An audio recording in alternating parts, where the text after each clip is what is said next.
Sofia had always been drawn to old things. She loved the feeling of holding something ancient in her hands, imagining the stories it carried from forgotten times. So when she found the key buried beneath the roots of a massive oak tree in the forest near her home, she felt a thrill she couldn't quite explain. The key was unlike anything she had ever seen, large and rusted, with intricate carvings of strange symbols along its shaft. It looked as though it had been lost for centuries, waiting for someone like her to find it. Curiosity consumed her. She took the key home and spent the evening trying to figure out what it could unlock. There were no markings on it that she could decipher, but the craftsmanship was ancient. Sofia's mind raced with possibilities. What secrets had it kept hidden for so long? The next day, she returned to the forest, key in hand, and wandered deeper than she ever had before. It was as though something was pulling her forward, guiding her through the dense woods. Eventually, she stumbled upon a small clearing, and in its center was something she had never noticed before: a stone chest, half buried in the ground, covered in moss and vines. Her heart pounded as she approached. The chest was adorned with carvings similar to those on the key, their patterns strange and mesmerizing. It looked impossibly old, yet sturdy, as though it had withstood the passage of time with some dark purpose. Without hesitation, Sofia knelt beside the chest, her fingers trembling as she fit the ancient key into its lock. There was a heavy click, and the ground seemed to shiver beneath her.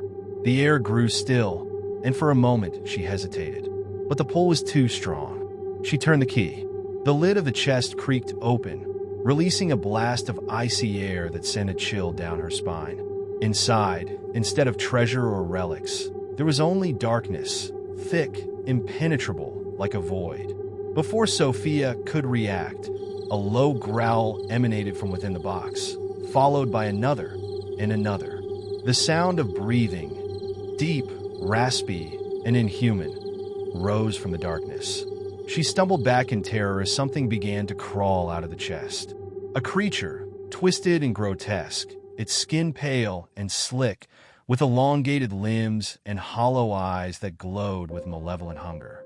Behind it, more forms emerged, each more hideous than the last, clawing their way out of the chest and into the world.